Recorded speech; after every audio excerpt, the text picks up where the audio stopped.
نستعينه ونستغفره ونعوذ بالله من شرور أنفسنا ومن سيئات أعمالنا من يهده الله فلا مضل له ومن يضلله فلا هادي له وأشهد أن لا إله إلا الله وحده لا شريك له وأشهد أن محمدًا عبده ورسوله أعوذ بالله السميع العليم من الشيطان الرجيم بسم الله الرحمن الرحيم يا أيها الناس اتقوا ربكم الذي خلقكم من نفس واحدة وخلق منها زوجها وبث منهما رجالا كثيرا ونساء واتقوا الله الذي تساءلون به والأرحام إن الله كان عليكم رقيبا يا أيها الذين آمنوا اتقوا الله حق تقاته ولا تموتن إلا وأنتم مسلمون يا أيها الذين آمنوا اتقوا الله وقولوا قولا سديدا يصلح لكم أعمالكم ويغفر لكم ذنوبكم ومن يطع الله ورسوله فقد فاز فوزا عظيما أما بعد فإن خير الحديث كتاب الله وخير الهدي هدي محمد صلى الله عليه وسلم وشر الأمور محدثاتها وكل محدثة بدعة وكل بدعة ضلالة وكل ضلالة في النار أعوذ بالله السميع العليم من الشيطان الرجيم بسم الله الرحمن الرحيم إنا أنزلناه في ليلة القدر وما أدراك ما ليلة القدر لیلۃ القدر خیر من الف شہر۔ تمام قسم کی تعریفات بڑائی کبریائی اس وحدہ لا شریک کے لیے ہے جو ہمارا آپ کا بلکہ پورے کائنات کا مربی و پالنہار ہے۔ بعدہ درود و سلام ہو آخری نبی جن کا نام نامی اسم گرامی جناب محمد عربی صلی اللہ علیہ وسلم ہے کہ جنہوں نے کفر و ضلال کے راستے سے کھینچ کر صراط مستقیم کے راستے پر گامزن کیا۔ حاضرین، رمضان المبارک کا مقدس مہینہ جس کے تقریباً آج ہم 17واں روزہ رکھ رہے ہیں، اللہ تعالیٰ سے دعا کرتے ہیں کہ اللہ رب العزت ہم نے ان گزرے ہوئے ایام کے اندر جو بھی عبادتیں کی ہیں، جو بھی ریاضتیں کی ہیں، اللہ تعالیٰ ان تمام عبادتوں کو تو قبول فرما، آمین۔ حاضرین، آنے والا جو عشرہ ہے وہ عشرہ نہایت ہی اہمیت کا حامل ہے۔ یہ آنے والا عشرہ در حقیقت ایک انسان کو اللہ رب العزت سے قریب کرنے کا عشرہ ہے، اور اس عشرے کے اندر ایک انسان کو اللہ تعالیٰ کے سامنے سب سے زیادہ عبادتیں کرنی چاہیے، اور وہ عبادتیں مختلف شکلیں ہیں، اس کے مختلف مدارج ہیں۔ ہر اعتبار سے ہر انسان کو کوشش کرنی چاہیے کہ اس کا رب اس سے راضی ہو جائے۔ یہی وجہ ہے کہ اس آخری عشرے کے اندر اللہ کے رسول صلی اللہ علیہ وسلم کا جو معمول ہوتا تھا، آپ دیکھیں گے اللہ کے رسول صلی اللہ علیہ وسلم کی حدیث موجود ہے، راویہ حضرت عائشہ رضی اللہ تعالی عنہا ہے، بخاری و مسلم کی روایت ہے۔ اللہ کے رسول صلی اللہ علیہ وسلم کے بارے میں ذکر کرتی ہیں ان النبی صلی اللہ علیہ وسلم کہ جب اللہ کے رسول صلی اللہ علیہ وسلم اس آخری عشرے کے اندر داخل ہوتے تھے، اور اس آخری عشرے کے اندر داخل ہونے کے بعد اللہ کے رسول صلی اللہ علیہ وسلم کا عمل کیا ہوتا تھا؟ رسول سب سے پہلے خود بھی جاگتے تھے، اپنے اہل و عیال کو بھی جگاتے تھے۔ وَأَيْقَظَ أَهْلَهُ وَشَدَّ مِئْذَرَهُ، اور یہی نہیں بلکہ اللہ کے رسول اس عشرے کے اندر اللہ تعالیٰ کی بندگی کرنے کے لیے کمر بستہ ہو جاتے تھے، تیار ہو جاتے تھے، خوب اللہ تعالیٰ کے سامنے عبادتیں کرتے، خوب اللہ رب العزت کے سامنے تحلیل کرتے، اللہ تعالیٰ کی پاکی بیان کرتے۔ اور یہی وجہ ہے دوسری روایت کے اندر اللہ کے رسول صلی اللہ علیہ وسلم کے عمل کے بارے میں ذکر کرتی ہیں حضرت عائشہ رضی اللہ تعالی عنہ کہ کان رسول اللہ صلی اللہ علیہ وسلم یجتہد فی العشر الاواخر ما لا یجتہد فی غیرها، کہ اللہ کے رسول آخری عشرے کے اندر جتنی کوشش کرتے تھے اتنی کسی بھی دن کے اندر، کسی بھی مہینے کے اندر اور کسی بھی لمحے اتنی کوشش یعنی اتنی عبادت اللہ تعالیٰ کی نہیں کرتے تھے۔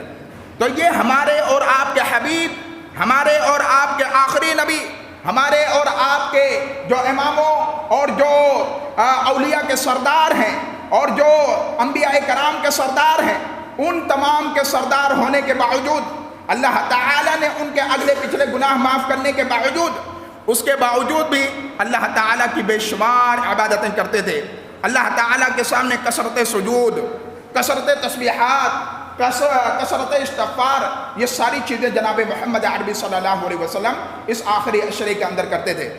لہذا اس آخری عشرے کے اندر جو 5 تاقراتیں ہیں، جس کو 21ویں، 23ویں، 25ویں اور 27ویں، 29ویں رات کے نام سے ہم جانتے ہیں، ان تمام تاقراتوں کے اندر ہمیں جگنا چاہیے اور جگ کر کے ہمیں اللہ تعالیٰ کی بندگی کرنی چاہیے، اللہ تعالیٰ کی بندگی کرنی چاہیے، کثرت نوافل کا اہتمام کرنا چاہیے۔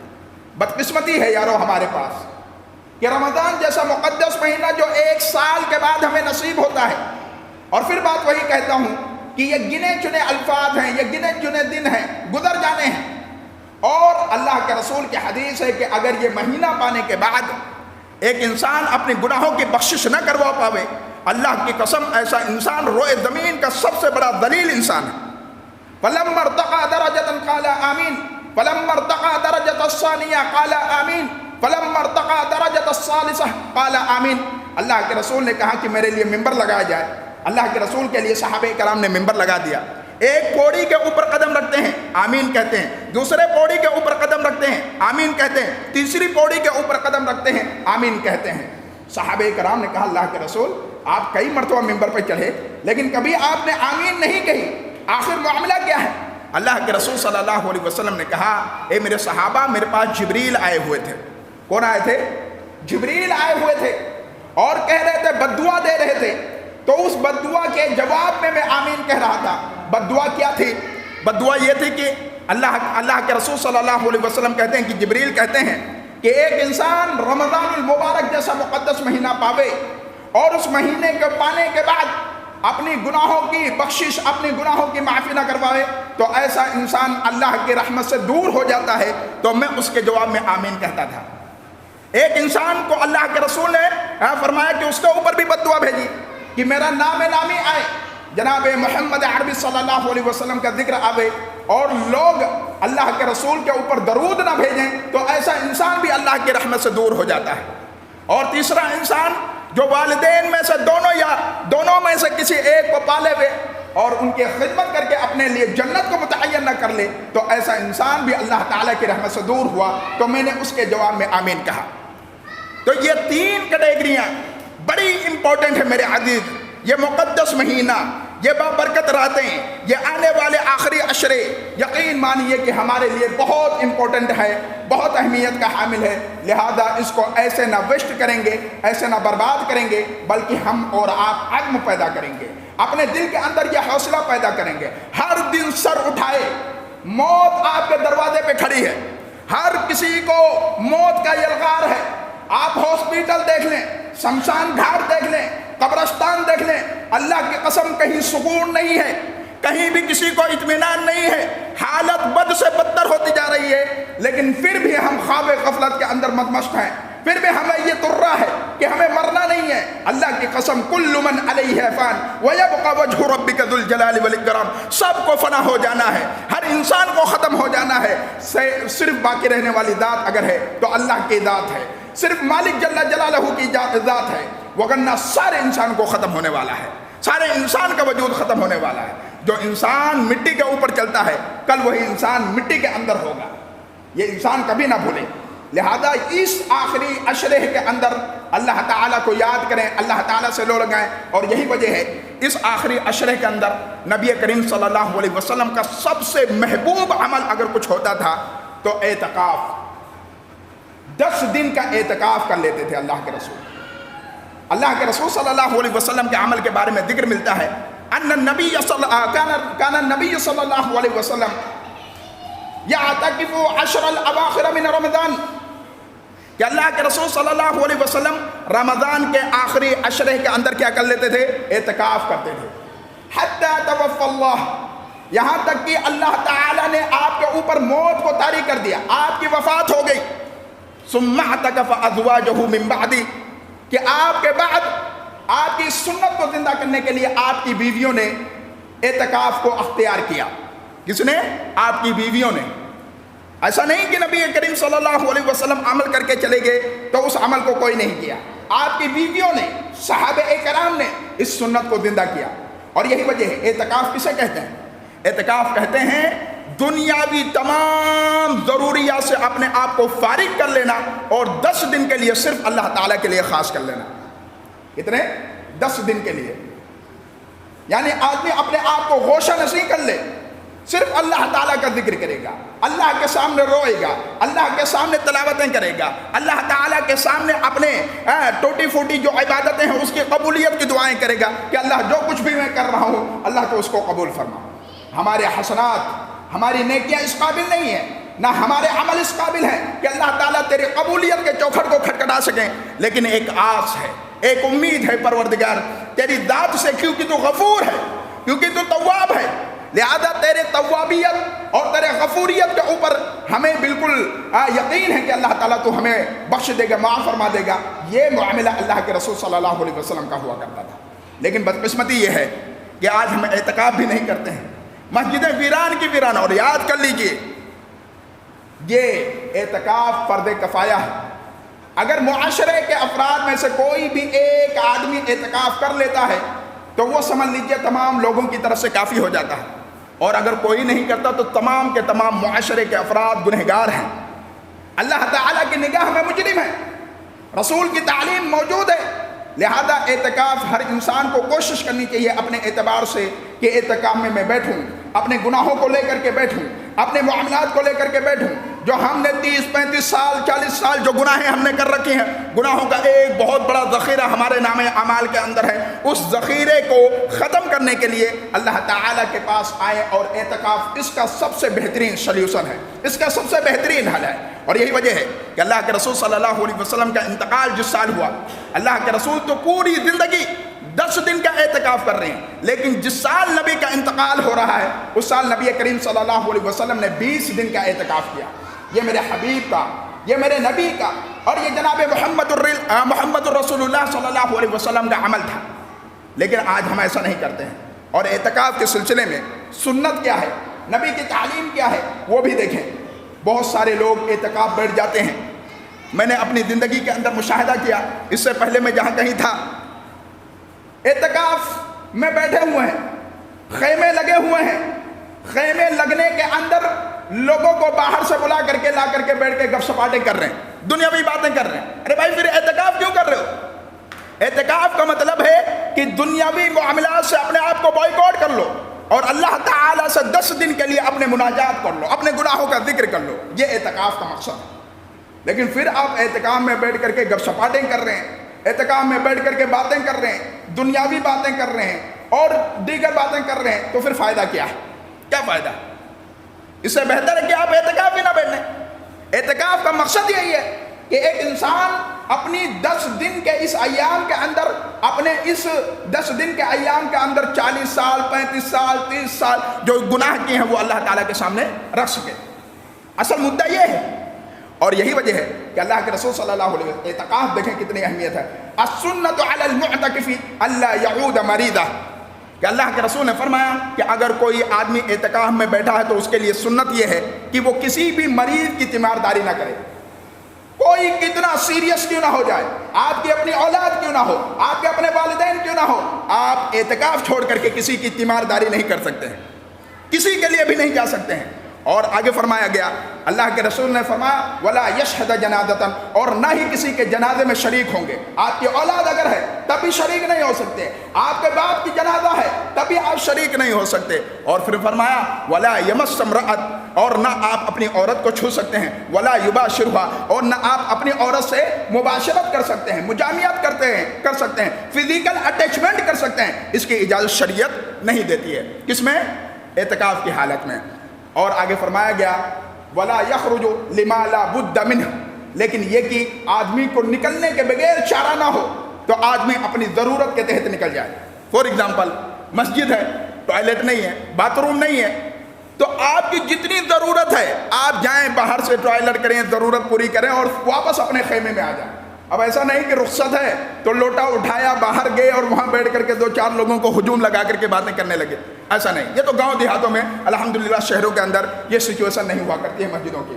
تو کہنے کا مطلب یہ ہے کہ یہ اتنا امپورٹنٹ ہے کہ آپ جنازے میں بھی شریک نہیں ہو سکتے. اتنا امپورٹنٹ ہے کہ آپ اپنے خاص سگے انسان کے ساتھ تیمارداری نہیں کر سکتے ہیں. یہ اتنا امپورٹنٹ ہے کہ آپ اپنی بیوی سے نہیں مل سکتے ہیں. تو یہ اصل مدعا ہے در حقیقت اعتکاف کا.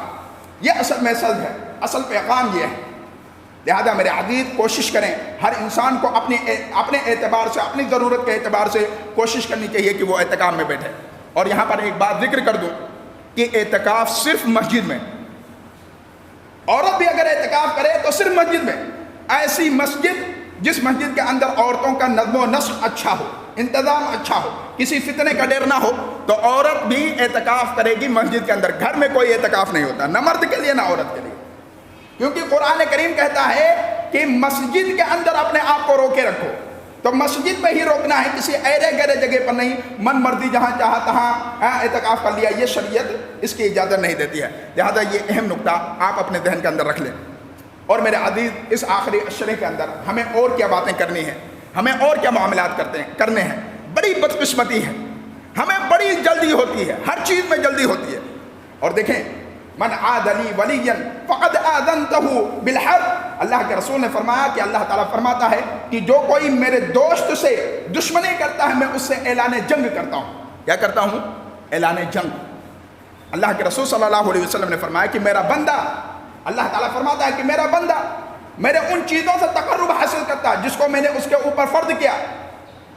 پھر اس کے بعد اللہ کے رسول نے فرمایا کہ اللہ تعالیٰ فرماتا ہے کہ نوافل کے ذریعے سے وہ میرا تقرب حاصل کرتا ہے, یہاں تک کہ میں اس سے محبت کرنے لگتا ہوں. اور جب اللہ تعالیٰ محبت کرنے لگتا ہے تو اللہ تعالیٰ کہتا ہے میں اس کا ہاتھ بن جاتا ہوں جس سے وہ پکڑتا ہے, میں اس کی آنکھ بن جاتا ہوں جس سے وہ دیکھتا ہے, میں اس کا پاؤں بن جاتا ہوں جس سے وہ چلتا ہے. غرض کی جسم کے جتنے بھی اعضاء ہیں, جسم کے جتنے بھی پارٹ ہیں, ان پارٹ کو اللہ تعالیٰ اپنی اطاعت میں لگا دیتا ہے, اپنی بندگی میں لگا دیتا ہے. اور جب وہ کچھ مانگتا ہے رب کریم سے, اللہ کی قسم, اللہ کہتا ہے میں اس کو عطا کر دیتا ہوں, دے دیتا ہوں. پناہ طلب کرتا ہے, پناہ دے دیتا ہوں. یہ اللہ کی شان. تو نوافل کی طرف ہم فوکس نہیں کرتے ہیں. کچھ لوگوں نے نوافل کو اوڑھنا بچھونا بنا لیا, اور ہم لوگوں نے نوافل کو اکثر اگنور کر دیا, نظر انداز کر دیا. ایسا بھی نہیں ہونا چاہیے. نہ اس کو بہت زیادہ ایسا کر لے اس کے بغیر کام ہی نہیں چلے گا. جیسے بہت سارے بھائی ہمارے کیا ہوتے ہیں, فجر کی نماز میں آتے ہیں تو دیکھتے ہیں کہ جماعت چل رہی ہے, کھڑے ہو کر کے پہلے 2 رکعت سنت پڑھیں گے. نہیں بھائی, اللہ کے رسول کی حدیث موجود, اذا اقیمت الصلاة فلا صلاة الا المکتوبہ. جب فجر فرض نماز کے لیے اذان اقامت کہہ دی جائے تو پھر کوئی نماز نہیں ہے. کیا؟ جب فرض نماز کے لیے مکتوبہ ہے, یعنی فرض نماز کے لیے اگر اقامت کہہ دی جائے پھر کوئی نماز نہیں ہے. یہ مسلم شریف کی روایت ہے. تو بہت سارے بھائی ہمارے اتنی امپورٹنٹ دے دیتے ہیں اس کو کہ نہیں بھائی اس کے بغیر کام نہیں چلے گا. نماز ہی نہیں ہوتی. سب سے بڑی بات تو یہ, نماز ہی نہیں ہوتی. تو ظاہر سی بات ہے یہ کانسیپٹ اگر ذہن میں بیٹھ گیا ہے تو وہ تو پہلے سنت ہی پڑے گا. جبکہ اللہ کے رسول صلی اللہ علیہ وسلم کی حدیث موجود ہے کہ اگر آپ کی سنت نکل گئی ہے, جماعت چل رہی ہے, جماعت پہلے حاصل کر لیں, اس کے بعد اگر آپ پڑھنا چاہیں تو پڑھ لیں, کیا دقت ہے؟ ٹھیک ہے. تو یہ بھی امپورٹنٹ ہے ہمارے لیے. اور میں آگے بیان فرماتا ہوں, ہمارے یہاں 12 رکعت سنتوں کا اہتمام ہونا چاہیے. کتنے؟ 12. اللہ کے رسول صلی اللہ علیہ وسلم کی حدیث ہے, ما من عبد مسلم یصلی للہ, کہ جس کسی مسلمان بندے نے اللہ تعالیٰ کی رضا کے لیے نماز پڑھی. کون سی کتنی نماز؟ 12 رکعہ. کتنے؟ 12 رکعات. تطوعا غیر فریضۃ. یہ سنت ہے, فرض نہیں ہے. یہ سنت ہے, فرض نہیں ہے. لیکن پھر بھی ان 12 رکعات کا اہتمام کرتا ہے. تو اللہ کے رسول صلی اللہ علیہ وسلم کی حدیث ہے, الا بنى اللہ له بیتا فی الجنہ او بنی له بیتا فی الجنہ. اللہ تعالیٰ ایسے انسان کے لیے جنت میں گھر بنا دیتا ہے, یا اس کے لیے اللہ تعالیٰ جنت میں گھر بنا دیا جاتا ہے, تیار کر دیا جاتا ہے. اس کی راویہ کون ہے؟ ام حبیبہ ہے. صحابیہ ہیں, ایک عورت ہے. وہ کہتی ہیں جب میں نے نبی کے منہ سے یہ فرمان سنا، منذ سمعتہن، کہ میں نے جب بھی نبی کریم صلی اللہ علیہ وسلم کے منہ سے یہ ارشاد سن لی ہے، جب سے میں نے کبھی بھی اللہ کی قسم ان 12 رکعات کو نہیں چھوڑا ہے۔ ما ترکتہن منذ سمعتہن من رسول اللہ صلی اللہ علیہ وسلم۔ یہ صحابیہ کہ جب سے نبی کا فرمان میں نے سنی، کبھی میں نے ان 12 رکعات کو ترک نہیں کیا، چھوڑا نہیں۔ اور وہ 12 رکعاتیں کیا ہیں میرے عزیز؟ 4 قبل الظہر، ظہر سے پہلے 4 رکعات۔ کتنی؟ ظہر سے پہلے 4 رکعات۔ اب 4 رکعات آپ چاہیں تو 2 سلام کے ساتھ پڑھ لیں اور چاہے تو 1 سلام کے ساتھ پڑھ لیں۔ 2 سلام کے ساتھ پڑھیں گے ثواب زیادہ ہے، زیادہ اہمیت کا حامل ہے، زیادہ افضل طریقہ ہے۔ اور ورکعتین بعدہا، اور اس کے بعد 2 رکعت، یعنی ظہر کی نماز پڑھنے کے بعد آپ 2 رکعت پڑھیں۔ پھر اس کے بعد اللہ کے رسول صلی اللہ علیہ وسلم نے فرمایا ورکعتین بعد المغرب، اور مغرب کے بعد 2 رکعت، ورکعتین بعد العشاء، اور عشاء کے بعد 2 رکعت، ورکعتین قبل الفجر، اور فجر سے پہلے 2 رکعت۔ کتنی رکعتیں؟ یہ ٹوٹل 12 رکعتیں بنتی ہیں۔ کتنی؟ 12 رکعتیں۔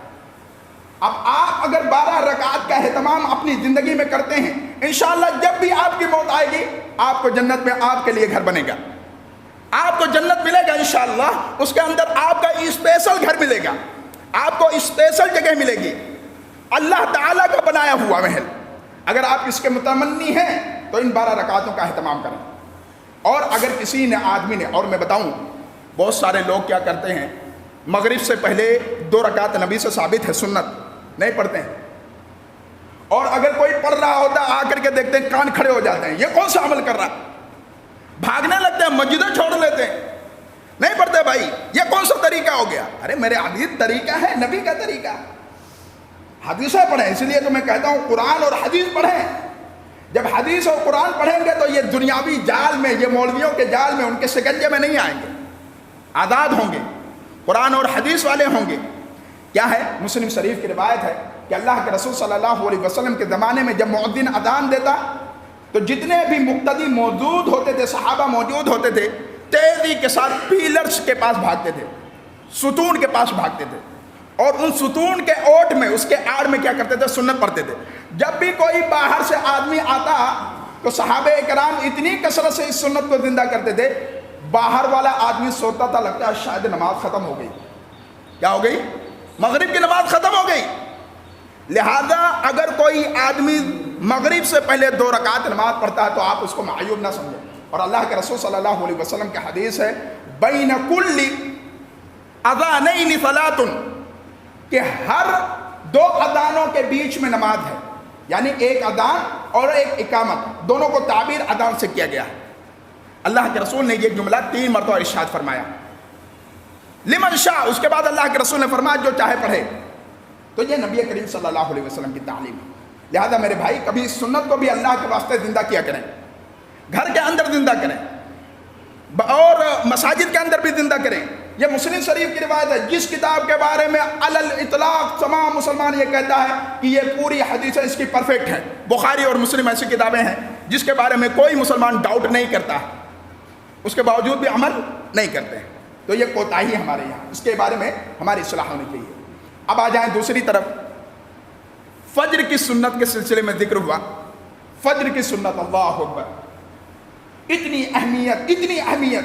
اللہ کے رسول نے فرمایا رکعت الفجر خیر من الدنیا وما فیہا، کہ جس کسی نے فجر کی 2 سنتیں پڑھی، دنیا وما فیہا، یعنی دنیا اور دنیا میں جو کچھ ہے اس سے کہیں زیادہ افضل اس نے عمل کر لیا۔ اللہ اکبر۔